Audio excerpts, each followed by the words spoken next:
guys, what's up? Welcome back to another video. If you are new here, my name is Teal Garcia.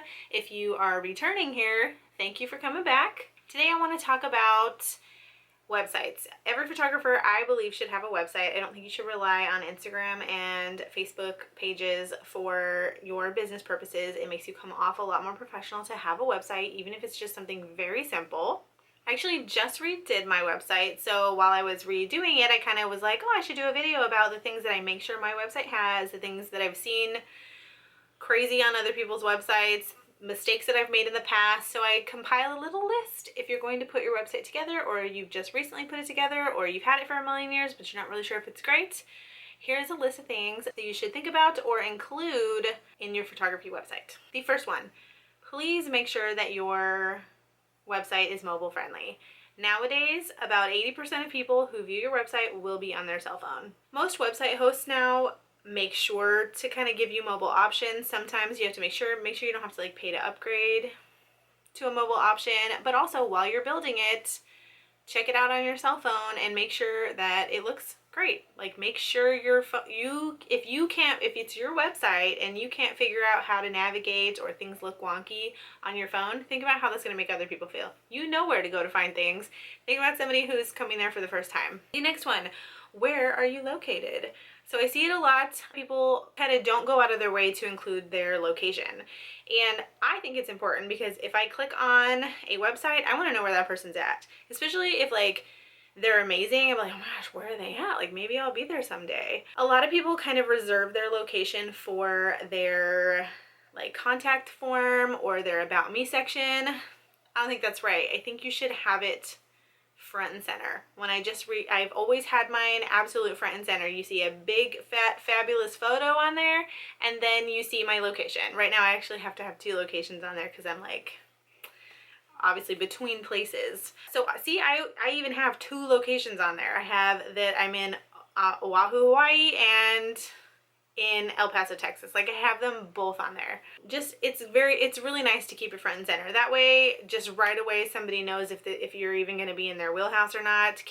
You know, maybe you're not close by, or maybe you are close by, but just, you know, and it also saves on inquiries. Somebody knowing where you are saves that, hey, where are you located email, you know.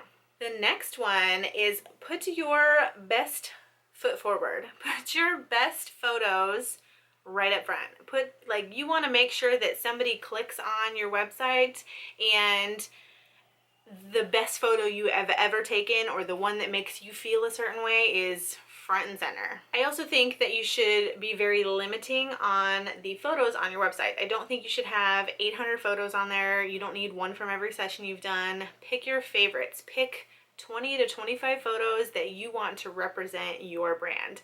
So sure, you shoot all of this stuff, but pick the stuff that you love the most. Pick the stuff that's actually how you find your ideal client. They see the stuff that you post and they're like, that's my vibe. So instead of just being all over the place and having one of everything, I do all of this stuff, whatever you want to shoot the most, whatever you're the most proud of, whatever you love the most, put that on there and call it a day. And two, if you take a session and you love it and you want to add photos to your website, maybe pick and choose and remove some older ones. If your work, you know, has changed a little bit, remove some older photos. Even if you still love them, remove some older photos. So just don't overwhelm your website with photos, but the ones that you pick need to be upfront, big, bold, amazing photos. You want to blow people away with photos. You are a photographer and you are an artist, so put your art up front. Put your best work, your best foot forward. Next, no crazy colors. Keep the crazy colors away from your website.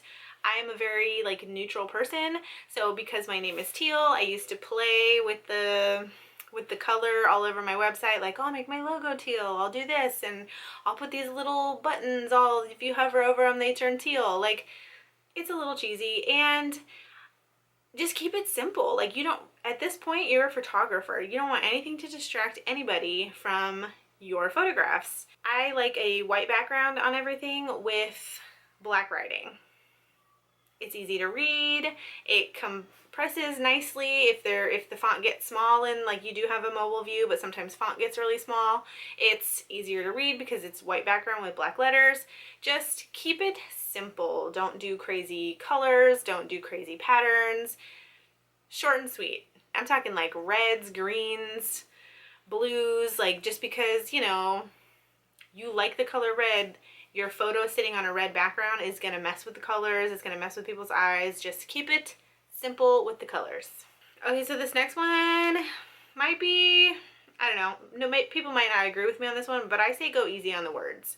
You don't need 18 paragraphs in your About Me section. You don't need a whole mission statement of, you know, why you do photography and how it's your passion and you've been doing it for 10 years. You don't, nobody's gonna read it. Like, it might be a great story and it's a story that you can share with your clients, but nobody's gonna read it. Like, just go easy on the words. Like, if somebody clicks on your website, and like I said, I really like a picture right up front, but if you click on a page and there's like words, I'm not gonna read the words. Like, if I'm checking out somebody's photography website, I'm scrolling around looking for their photos.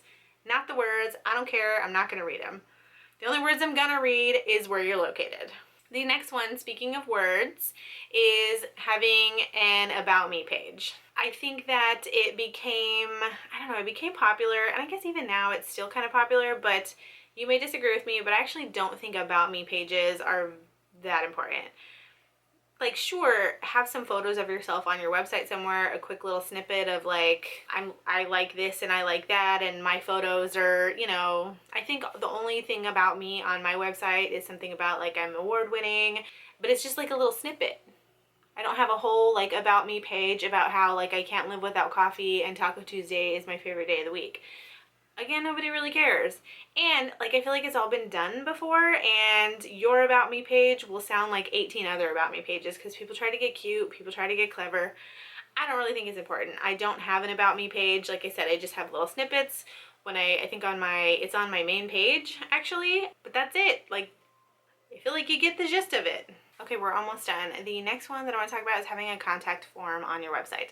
Not just having a email me here or call me to book or having a link to like a booking site. I know a lot of people do that. Like, you could select your own booking day, date, and time on your website and they don't have to talk to you at all. I think it's kind of weird. I think you should always have just a kind of a basic contact form in case they want to email you.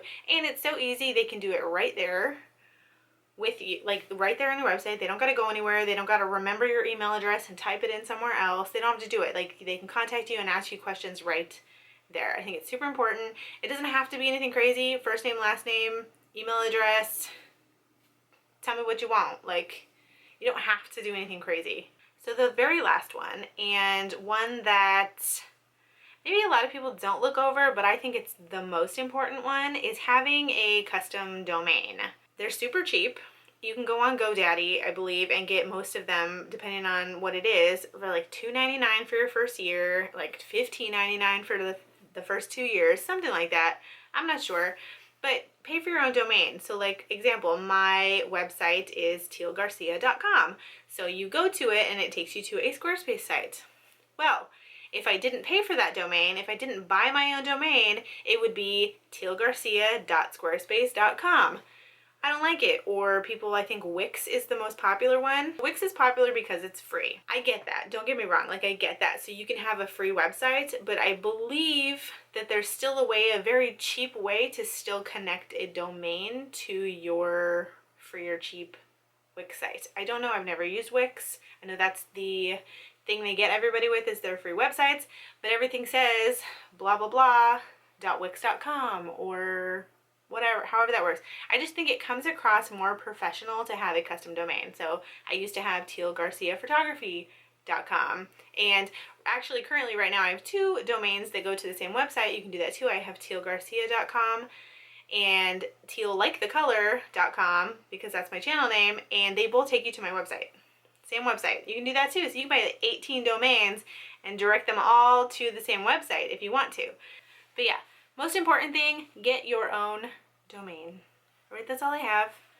I was thinking about doing a video about like website critiques. I'm not a professional website builder by any means, but I feel like I've had a photography website long enough where I know it looks good. I know I've made plenty of them. I have looked at so many of them that I can definitely tell you, you know, if it's appealing or whatever. So if you like that idea for a video, let me know. If you want me to review your website, your photography website, let me know. Send me like a DM on Instagram or something and I'll look into it. I think that could be a fun video just to kind of talk. I think just to kind of look at people's websites too. I think it's kind of neat to look how people make them, and like sometimes you're like, they thought that was a good idea. So again, I'm not saying mine's probably not perfect. I feel like a professional could look at mine and be like, that could be better. But hey, I have mine how I like it and I stand behind it. Okay, that's all I have. If you like this video, give it a thumbs up. If you are not subscribed, please do so. I am trying to reach 1,000 subscribers by the time we move. Cutting a little close here. So subscribe, send your friends. We have a good time over here. All right, I will see you next time. Bye.